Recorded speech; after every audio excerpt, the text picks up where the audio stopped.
Fala galera, beleza? Vamos hoje à aula sobre os vírus. O objetivo dessa aula é que a gente possa identificar as principais características sobre os vírus. Vamos lá?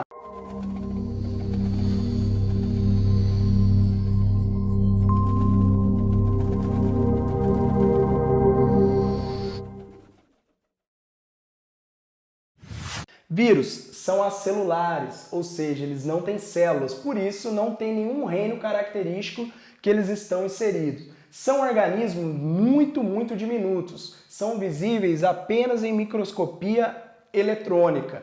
Não tem célula, automaticamente vírus não tem metabolismo próprio. Se ele não tem célula, não tem metabolismo próprio, o vírus, para sobreviver, ele tem que adentrar dentro de uma célula. Por isso, eles são considerados como parasitas intracelulares obrigatórios, ou seja, os vírus são agentes infecciosos que nos causam as viroses. Mas e aí, quem são os hospedeiros dos vírus? Ora, hospedeiros dos vírus, qualquer organismo que tenha célula, seja uma bactéria unicelular ou seja um ser humano pluricelular. Fora da célula, o vírus fica na sua forma inativa. E aí nós chamamos esse vírus fora da célula de vírion. Ok, qual é a composição? Do que é feito um vírus? O vírus ele é um ácido nucleico envolto por um capsídeo. O que é um capsídeo? É um conjunto de proteínas denominado capsômeros que envolve o material genético. O vírus é só isso. Um ácido nucleico aqui no meio, que pode ser DNA ou RNA, ou ambos, envolto por uma camada de proteínas, denominado capsídeo. Pronto, o vírus é só isso. Comunidade científica discute até hoje a questão: vírus são seres vivos ou vírus não são seres vivos? Aí eu vou te mostrar por duas óticas diferentes. De acordo com a teoria celular diz que para ser considerado um ser vivo tem que ter célula. Ora, vírus são acelulares, portanto, não seres vivos. Porém, uma outra vertente considera que o vírus tem capacidade de replicação, vírus sofrem mutação, vírus estão em constante evolução. Ora, isso são características de seres vivos. Se ligou? Então, vírus são seres vivos ou não? Depende da ótica que eu assumir. Tranquilo? Você pega, por exemplo, o vírus influenza da gripe, que é um RNA vírus. Ele sofre constantes mutações. Não à toa que a vacina contra a gripe é uma vacina anual. Todo ano nós temos que tomar a nossa dose, devido à capacidade de mutação e evolução desses vírus. Em relação à estrutura dos vírus, eu tenho de dois tipos. O vírus não envelopado, que é o seu ácido nucleico envolto por conjunto de proteínas, o capsídeo, e o vírus envelopado. Ele tem um ácido nucleico, o capsídeo, e um envelope externo. Perceba, esse envelope ela tem a composição de lipoproteínas, é um envelope lipoproteico. E quando eu falo composição lipoproteico, logo me lembra composição da membrana plasmática. E é exatamente de lá que ele consegue esse envoltório. Quando o vírus infecta uma célula, ao sair dessa célula, ele leva consigo um pedacinho dessa membrana. E aí forma esse envoltório dele, lipoproteico. Quanto ao material genético, eu vou ter três tipos de classificação de vírus. Desoxivírus, que é um DNA viral. Ribovírus é um RNA viral. E aí eu tenho o retrovírus, que também é um RNA viral. Perceba aqui que eu destaquei em asterisco. Citomegalovírus. Ele é um vírus que nós encontramos ambos o material genético, DNA e RNA. É o vírus do herpes simples, seja herpes labial ou genital. E aí agora, uma questão que eu vejo em diversos vestibulares Brasil afora, cobrando em relação à síntese proteica viral. Vamos só relembrar um conceito básico de síntese proteica das nossas aulas de genética. DNA, material genético, ele é transcrito em RNA mensageiro e esse RNA mensageiro faz a tradução para a produção de uma proteína, síntese proteica. Agora venha comigo. Caso de um vírus HPV, ele é um DNA vírus. Então ele manda a informação transcrita para o RNA mensageiro, esse RNA mensageiro é traduzido em proteínas, ou seja, sintetiza um monte de proteínas virais para a formação de cada vez mais vírus do HPV. Agora, se eu pegar um ribovírus, por exemplo, febre amarela, ele é um vírus de RNA, então ele parte só do RNA. Esse vírus, ele consegue produzir proteínas, ou seja, ele faz só o processo de tradução. Como que ele consegue fazer isso? Ele tem uma enzima. Essa enzima é a enzima RNA replicase. Por que replicase? Ela consegue ficar fazendo replicação, duplicação de si mesmo. E ela já é o próprio RNA mensageiro, que faz a tradução em diversas proteínas para formar cada vez mais vírus da febre amarela. E uma terceira situação, essa veja com muita atenção, que é a que mais cai nas provas Brasil afora, que é a questão do retrovírus. Ele é um RNA viral, então eu parto daqui. Só que ele não tem a enzima RNA replicase, ou seja, ele não consegue ficar se replicando e o RNA mensageiro não consegue ser traduzido em proteínas. Mas ele tem uma enzima. Essa enzima é chamada de enzima transcriptase reversa. O que essa enzima faz? Através do RNA viral, ela consegue sintetizar uma molécula de DNA. Ou seja, ela faz um processo de transcrição, só que um processo de transcrição para trás. Então, ela faz uma transcrição reversa. Beleza? Ficou claro? É um RNA viral, mas não consegue se replicar. Mas ele tem a enzima transcriptase reversa. Essa enzima, através do RNA viral, sintetiza uma molécula de DNA, faz o processo de transcrição. Só que o processo de transcrição para trás, transcrição reversa. Aí faz a transcrição normal, tradução para síntese de proteínas para formar cada vez mais vírus do HIV. Uma coisa importante que você saiba, vírus possui genes apenas para o RNA mensageiro, pois utiliza os ribossomos e o RNA transportador, que é aquele que vai trazer os aminoácidos para a síntese de proteica, da célula hospedeira. É só você pensar, né? Vírus são acelulares, então não tem organela, não tem ribossomos.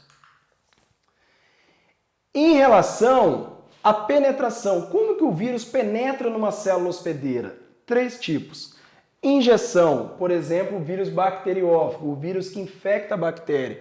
Perceba, o vírus se adere à parede celular da bactéria e ele libera o seu material genético. Então ele libera somente o seu material genético. Temos a fusão, exemplo do HIV. O vírus envelopado do HIV, ele é reconhecido pela membrana plasmática da célula hospedeira. E aí ele se fusiona, por isso é chamado de fusão, ele se fusiona a membrana e libera o seu ácido nucleico, o seu material genético. E o terceiro e último tipo de penetração é a endocitose, que o exemplo que eu trouxe para vocês é do vírus influenza, o vírus da gripe, né? Esse vírus, ele é fundido na membrana plasmática, ou seja, ele é englobado pela célula hospedeira. Ele entra inteiro na célula hospedeira e lá dentro ele vai liberar o seu ácido nucleico.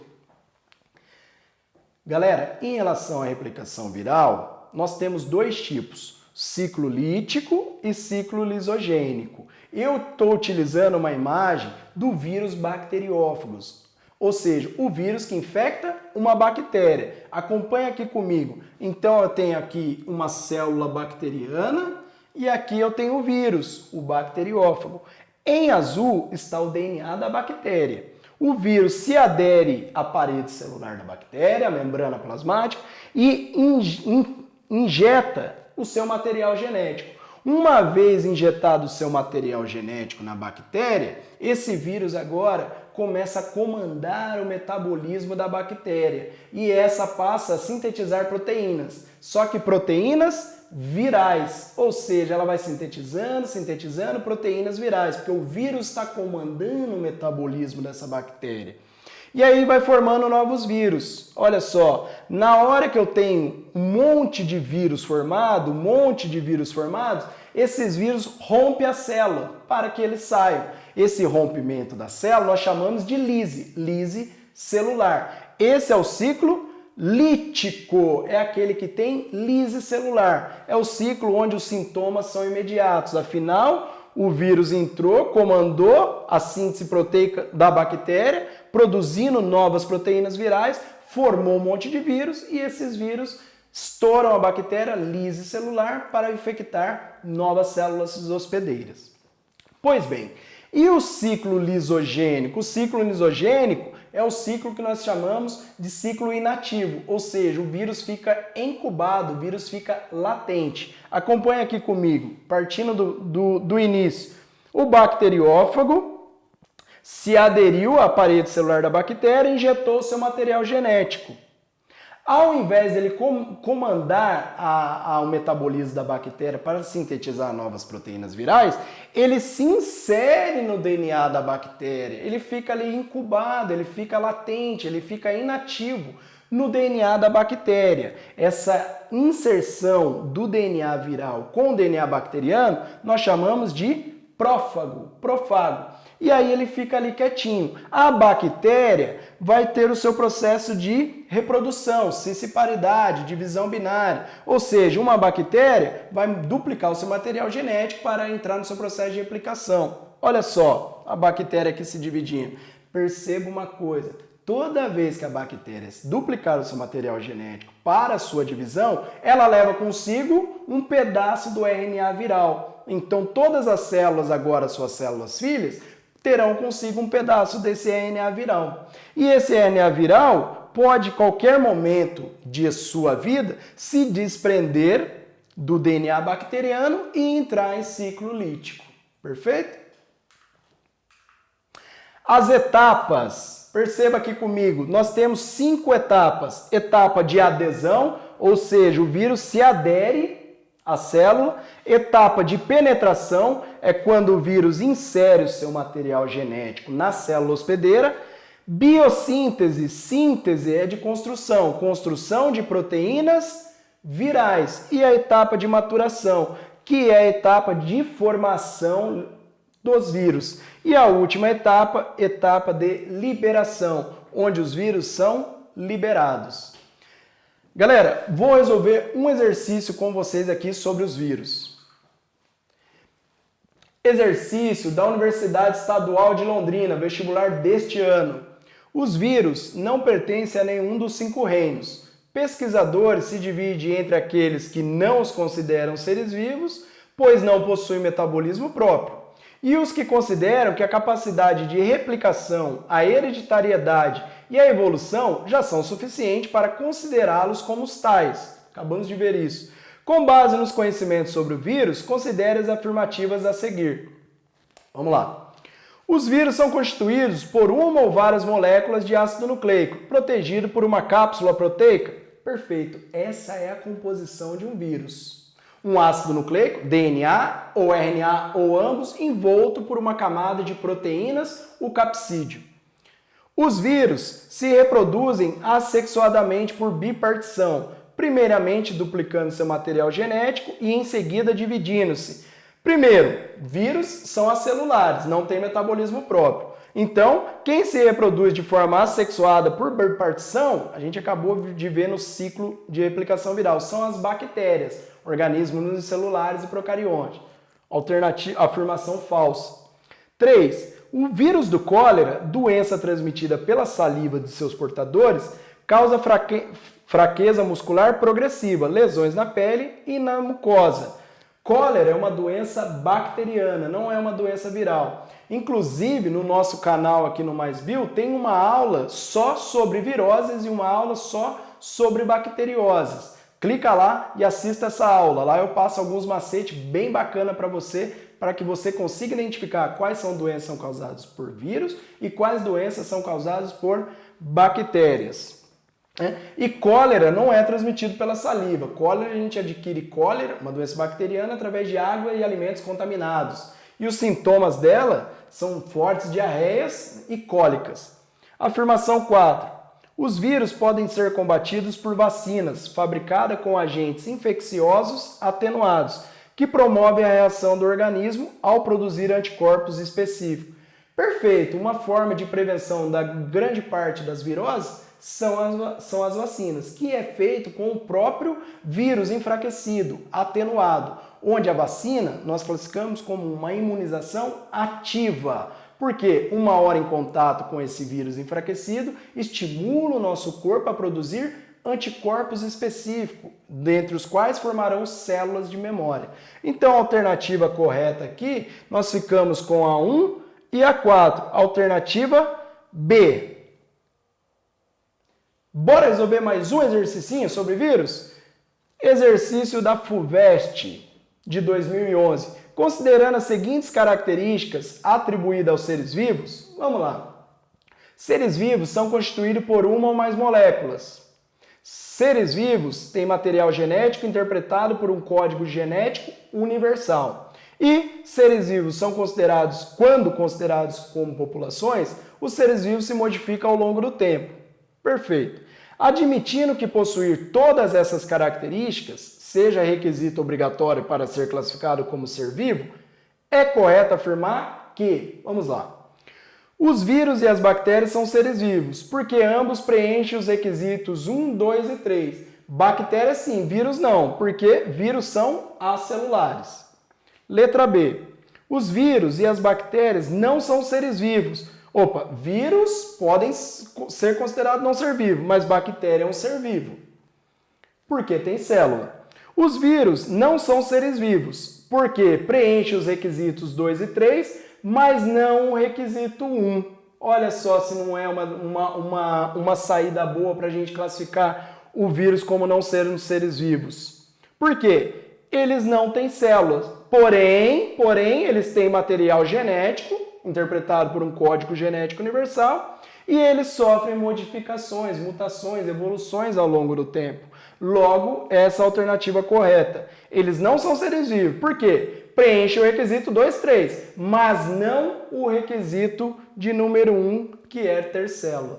Beleza? Galera, se esse vídeo te ajudou de alguma forma, deixe o seu like aqui, se inscreva no nosso canal Mais Bio, façam comentários, terei o maior prazer de responder todos os comentários.